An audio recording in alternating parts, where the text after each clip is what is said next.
everyone, Zeddy here again today with another Audiopocalypse mini set card review. All the Paladin cards have been revealed, and my goodness, one of the cards I think is just absolutely gonna put pure Paladin in over the top. And you might be like, it's already busted. Well, I think it might actually be really good at higher ranks now. Like, this is a really seriously good card, as well as a couple others. So we'll go into that.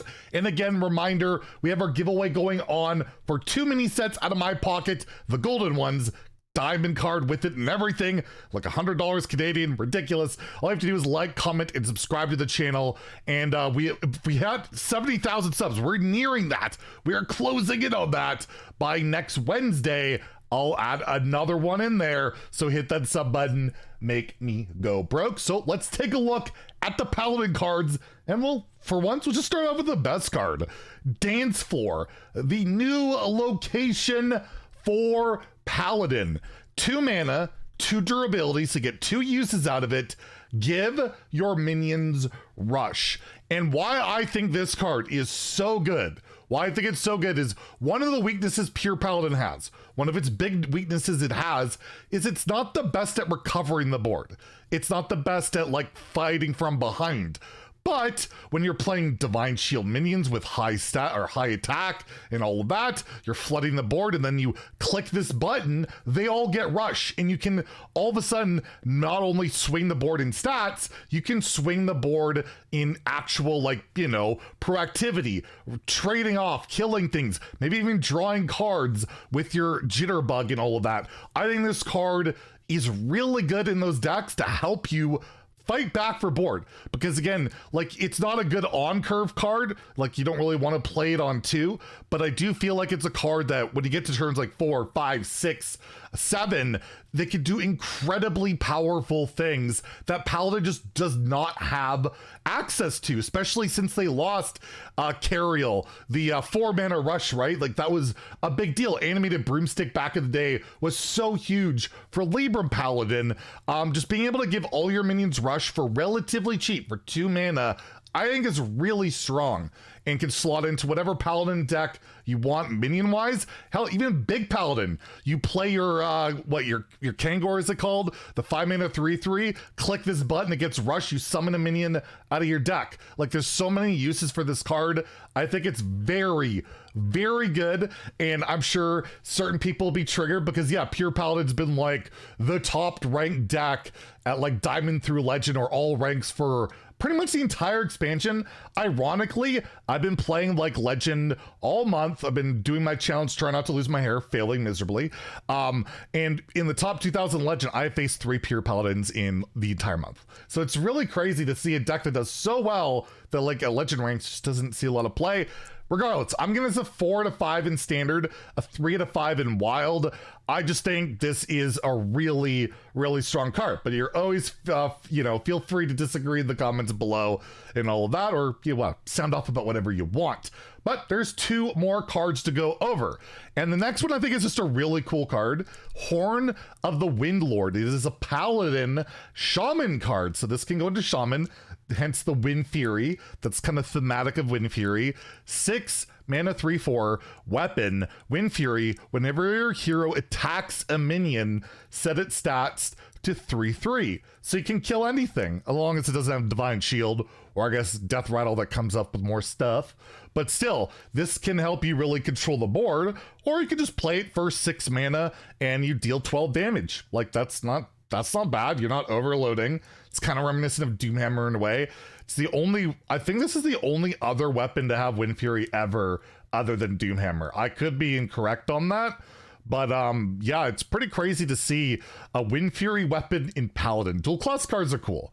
They just open up so much design possibilities, and also when you see this card, it's like, well, maybe it sucks in Paladin, but maybe it can use it in Shaman or vice versa. Do I think this is good? Probably not. Like, maybe a control paladin or like the big paladin or something like, control. It's very slow, and I don't think the damage output is worth it.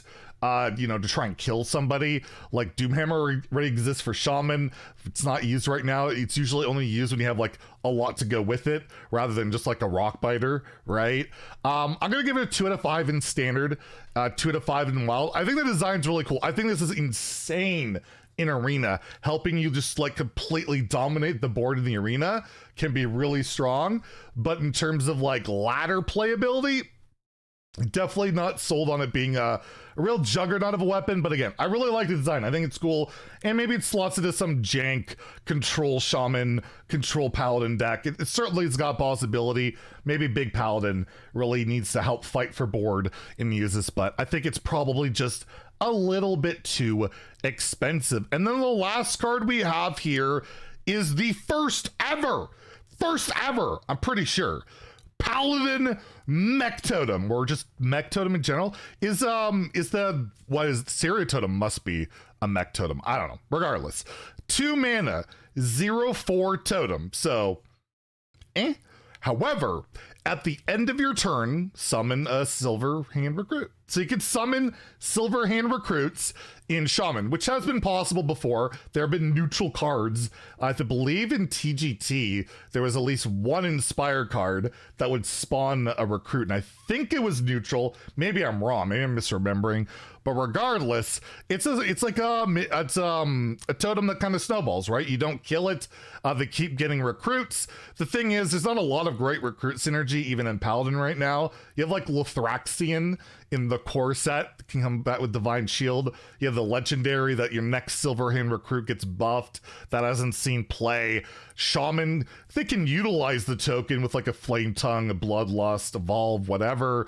But I don't see this being a major player in either class.